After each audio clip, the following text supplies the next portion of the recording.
Good day, children of God. We're going to be continuing with our discussion about how to build an Acts 2 community today, make disciples, not Christians. And we've already covered the first three chapters of our book, and we're going to be covering chapter 4 today, which will give us some examples of how we can learn from our secular community, the spiritual community that Jesus had in mind as we see displayed in the Acts chapter 2. Now, we can learn a lot about how people build cohesiveness or togetherness just by looking at some, as we talk about in this chapter, secular community. And so let's look at some of the things that build unity among people, even outside of a spiritual context. So that's what we'll be discussing today as we go through chapter 4 of the book, how to make an Acts 2, how to build, an Acts 2 community, make disciples, not Christians.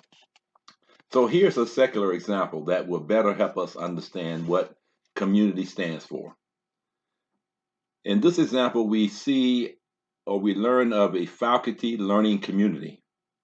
It is a faculty group engaging in activities that provide learning, development, and community. And we see some of the following qualities that guide the design and process of this particular faculty learning community. Number one, safety and trust. In order for any participants to connect with each other, there must be a sense of safety and trust. And this is especially true as participants reveal weaknesses in their teaching or ignorance of teaching processes or literature. A second factor that we see in this example is openness. Openness is an atmosphere where participants can feel free to share their thoughts and feelings without fear of retribution. For example, in the community using difference to enhance teaching and learning center at Miami, participants were able to discuss ways that other participants or colleagues offended them without fear or retribution or backlash. So that is what openness looks like. Number three, respect. In order to coalesce as a learning community, members need to feel that they are valued and respected as people. It is important to acknowledge others' participation and financially support community projects and attendance at related events. That is respect. So far, as we're looking at chapter 4 of our book, How to Build an Acts 2 Community, Make Disciples, Not Christians, we are learning some examples from a secular learning community. First thing we saw that create this great environment is safety and trust. Number two, we talked about openness. Number three, we talked about respect. Now let's go on. There are at least 10 of these principles that we can learn from. Number four, responsiveness. Members must recognize and respond respectfully to each other, and the facilitators must respond quickly to their participants. The facilitation should welcome concerns and preferences, and when appropriate, share these with individuals and the community. That is responsiveness. Number five, collaboration. The importance of collaboration in consultation and group discussion on individual members' projects and on achieving learning outcomes hinges on the group's ability to work with and respond to each other. In addition to individual projects, joint projects and presentations should be welcomed. That is number 5, collaboration. Number 6, relevance. Learning outcomes are enhanced by relating the subject matter to the participants' teaching, courses, scholarship, and life experiences. All participants should be encouraged to seek out and share teaching and other real life examples to illustrate them. Number 7, challenges. Expectations for the quality of outcomes should be high, engendering a sense of progress, scholarship, and accomplishment. Sessions should include, for example, those in which individuals share course material and report on their individual projects. This is the challenge that we should have a high expectation of outcomes or results that result in accomplishment. Number 8, enjoyment. Activities must include social opportunities to lighten up, bond, and should take place in invigorating environments.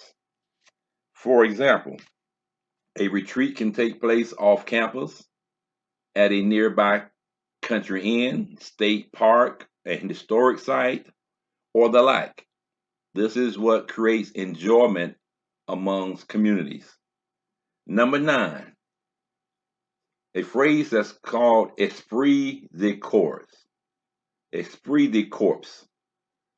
It means sharing individual and community outcomes with colleagues. In the academy, there should generate pride and loyalty among the community.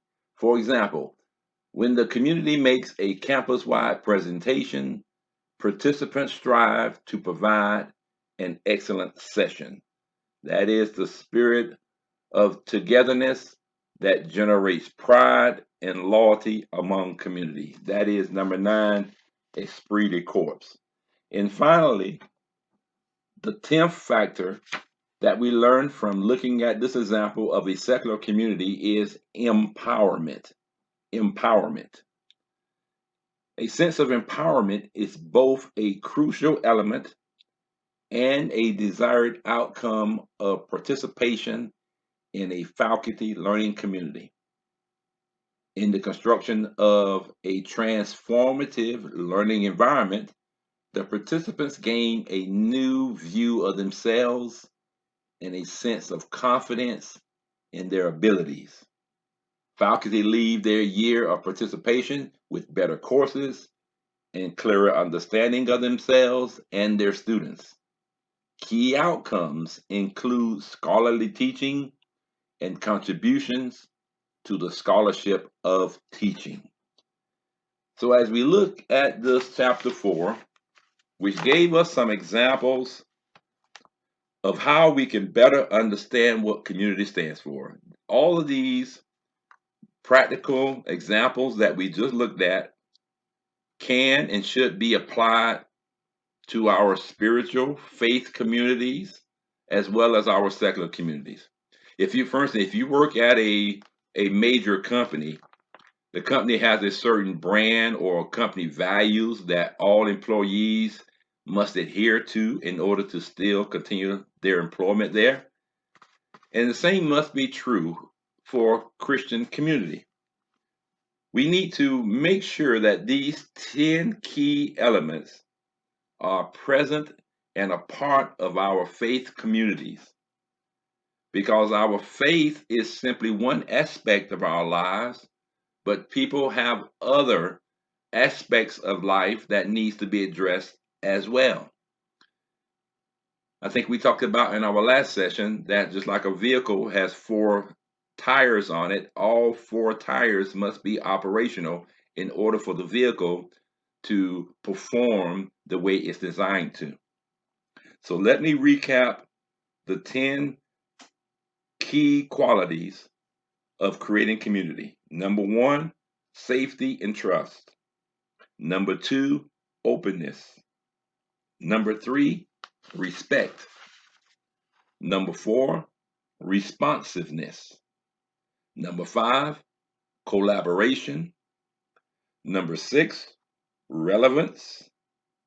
Number 7, challenge. Number 8, enjoyment.